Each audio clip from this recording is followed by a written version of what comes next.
కుటుంబాలకు మేము పట్టాలు ఇచ్చినాం. ఇప్పుడు మీరు పట్టాలు ఇచ్చడమే శ్రద్ధ పెట్టుకుని ఒక్క పట్టా కూడా ఇవ్వలే ఈ 3 ఏళ్లలో. ఇవాళ సింగరేణిలో 15,000 కోట్ల కుంభకోణం చేసిర్రు. 40 లక్షల టన్నుల బొగ్గు మాయమైంది. ఏం మాట ఇచ్చింది మొన్న? సింగరేణిలో కార్మికులకు వారసత్వ మైన్స్ లేవు. అనేక కుంభకోణాలు, సోలార్ ప్లాంట్లలో కుంభకోణం, నైని బొగ్గు బ్లాక్ల వేలంలో కుంభకోణం, జైసల్మేర్ దగ్గర ఎక్కన్నో రాజస్థాన్లో పాకిస్తాన్ బార్డర్లో సోలార్ పవర్ ప్లాంట్ ఏర్పాటు చేస్తారట సింగరేణులు.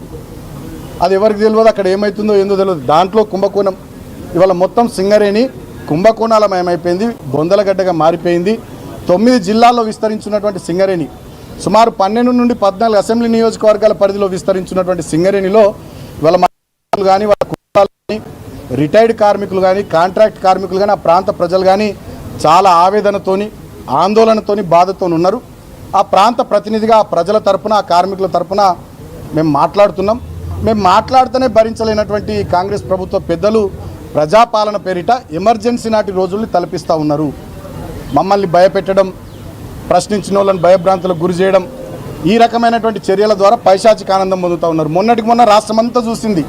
అశోక్ అనే ఒక ఆర్టీసీ డ్రైవర్, ఆయన జగిత్యాలలో మీరు వడ్లు కొనుర్రి మక్కలు కొనుర్రి అంటే ఆయనను వేధించారు. ఇట్లా చాలామందిని వేధిస్తూ ఉన్నారు, ఇబ్బందులు పెడతా ఉన్నారు.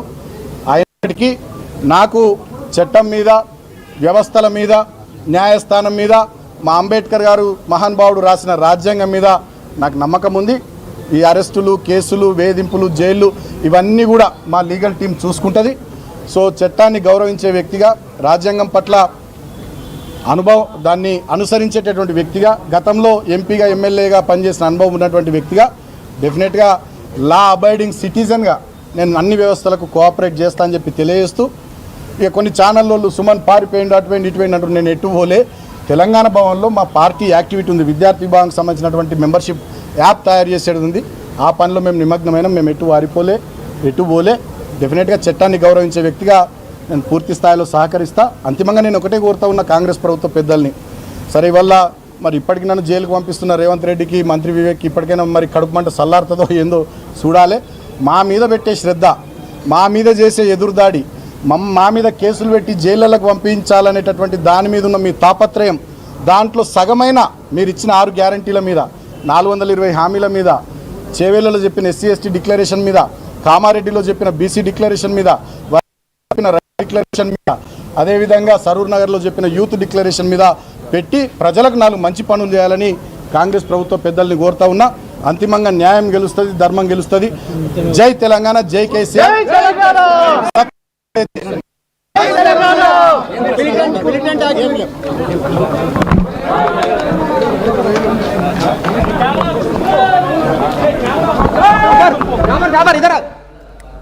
బిఆర్ఎస్ భవన్ దగ్గర బాల్కా సుమన్ మాట్లాడుతూ 2014, 2018 నుంచి ఎలా తను తెలంగాణ కోసం పోరాడాడు, తనపైన ఇప్పటిదాకా ఎన్ని కేసులు నమోదై ఉన్నాయి, అలాగే ప్రస్తుతం కాంగ్రెస్ పార్టీ ఏం చేస్తుంది, ఎలా కుట్ర పన్నుతుంది. గతంలో కూడా మొన్నటికి మొన్న ఖానాపేట్కి సంబంధించిన స్థానిక సంస్థ ఎన్నికలప్పుడు కూడా తనని కేసులు బనాయించి తనని జైల్లో పెట్టి తనని ముప్పు తిప్పలు పెట్టే ప్రయత్నం చేశారు.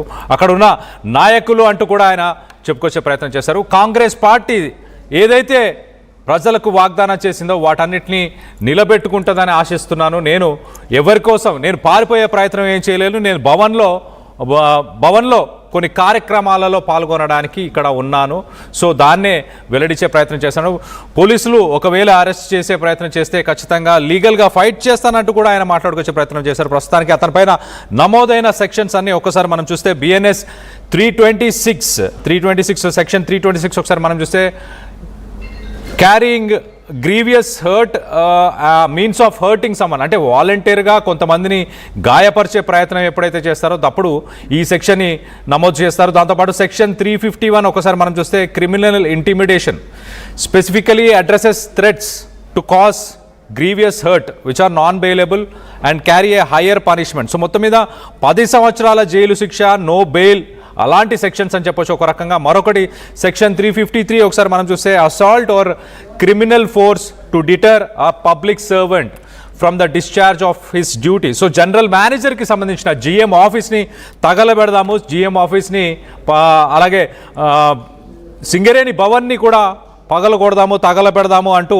ఆయన చేసిన వ్యాఖ్యలు ఏవైతున్నాయో వాటన్నిటికీ సంబంధించి ఈ సెక్షన్స్ని నమోదు చేశారు. 326, 351, 353 సబ్సెక్షన్స్ 1, అలాగే read with section 55, section 61. So offense punishable with death or imprisonment for life అంటున్నారు. సో బిఎన్ఎస్ సెక్షన్ 55 అయితే చాలా ఇంప్రిజన్మెంట్ ఫర్ లైఫ్ అంటూ కూడా ఉంది. అలాగే క్రిమినల్ కాన్స్పిరసీ, సో మొత్తం మీద దాదాపు 10 నుంచి 20 సంవత్సరాల పాటు జైలు శిక్ష పడేలాంటి సెక్షన్స్ అయితే మొత్తానికైతే నమోదు చేసి ఉన్నారు. తను రెచ్చగొట్టేలాగా వ్యాఖ్యలు చేశారు అంటూ సోషల్ మీడియాలో అలాగే వైరల్ అయిన వీడియోస్కి ఆయన స్పందిస్తూ చాలా క్లియర్గా నేను మాట్లాడిన మాటలని వక్రీకరించి కొంత వాటిని మార్ఫ్ చేసిన వీడియోస్ని సర్క్యులేట్ చేశారు, నా పైన కావాలనే కుట్ర పన్నుతున్నారు అంటూ బాల్కా సుమన్ చెప్పుకొస్తున్నాడు. దీనికి సంబంధించి మీరేమనుకుంటున్నారు? వాస్తవానికి బాల్కా సుమన్ చేసిన కామెంట్స్ని మీరు ఎలా చూస్తున్నారు? అండ్ ప్రస్తుతానికి తన పైన ప్రభుత్వం కావాలనే కక్ష సాధించడానికే తన పైన కేసులు నమోదు చేస్తున్నారు, తనని జైలు పాలు చేసే ప్రయత్నం చేస్తున్నారు అంటూ తను చేస్తున్న ఆరోపణలపైన మీ అభిప్రాయాలు ఏంటనేది కింద కామెంట్ రూపంలో తెలియపరచండి. మనం చూడొచ్చు రైట్ సైడ్ బాక్స్లో తెలంగాణ భవన్ దగ్గర, బీఆర్ఎస్ భవన్ దగ్గర ప్రస్తుతానికి హై టెన్షన్ వాతావరణం నెలకొని ఉంది. అక్కడ పోలీసులు కార్యకర్తలు చేరుకున్నారు. పోలీసులు బాల్కా సుమన్ని ఏ క్షణమైనా అరెస్ట్ చేసే అవకాశం ఉన్నట్టు తెలుస్తుంది. అరెస్ట్ చేసిన తర్వాత మరి అక్కడి నుంచి నాంపల్లి కోర్టుకి తరలిస్తారా? దానిపైన జడ్జ్ మరొక హీరింగ్ రావాల్సి ఉంది. మరో పక్కన వెకేషన్ బెంచ్లో తన యాంటిసిపేటరీ బెయిల్కి సంబంధించి గురువారం రోజు ఆ హీరింగ్కి రాబోతుంది. గురువారం రోజు మరి అప్పటిదాకా పోలీసులు వెయిట్ చేస్తారా? ఏం జరగబోతుంది అని ఉత్కంఠం అయితే నెలకొంది. దీనికి సంబంధించి మీ అభిప్రాయాలు ఏంటనేది కింద కామెంట్ రూపంలో తెలియపరచండి. అక్కడ అనేక రకాలుగా జైల్లో కూడా ఇబ్బంది పెట్టిర్రు. నాకు థ్రోట్ ఇన్ఫెక్షన్ వస్తే ట్యాబ్లెట్లు ఇవ్వలే. దాదాపు 4-5 రోజుల పాటు విపరీత అక్కడ ఉంటుంది. ఫిబ్రవరి మాసం చలి బాగుంటే నాకు బెడ్షీట్ ఇవ్వలే. అనేక రకాలుగా నన్ను రిస్ట్రిక్షన్స్లో ఉంచుతూ వేధించింది. అయినా వాళ్ళ కడుపు మంట ముఖ్యమంత్రి రేవంత్ రెడ్డిది, మంత్రి వివేక్ది, కాంగ్రెస్ ప్రభుత్వ పెద్దల కడుపు మంట చల్లారనట్టుంది. మళ్ళీ ఇప్పుడు అక్రమంగా కేసులు పెట్టిర్రు. నేను 2014లో కార్మికుల ఓట్లతో గెలిచిన ఆనాడు, 2018లో చెన్నూరు నుండి ఎమ్మెల్యే గెలిచిన మా Mandamarri Ramakrishnapur coal belt area ఎత్తున నాకు ఓట్లేసి ఆనాడు ఆశీర్వదించి. రైట్, బాల్కా సుమన్ విషయానికి సంబంధించి సింగరేణి నుంచి అధికారులు కూడా మాట్లాడారు. సింగరేణికి సంబంధించిన సెక్యూరిటీ ఆఫీసర్ నా కొలీగ్ మనోజ్తో మాట్లాడిన మాటలు ఒక్కసారి వినే ప్రయత్నం చేద్దాం. అనంత్ గారు, నేను మనోజ్ మాట్లాడుతున్నా, ఆర్టీవీ నుంచి జర్నలిస్ట్ ని. చెప్పండి సార్. నేను వెమ్లవాడ టెంపుల్లో పూజలో. ఒక్క నిమిషం. ఇది బాల్కా సుమన్ మీద కంప్లైంట్ ఇచ్చింది మీరే కదా, మనం మాట్లాడతారు దీని మీద?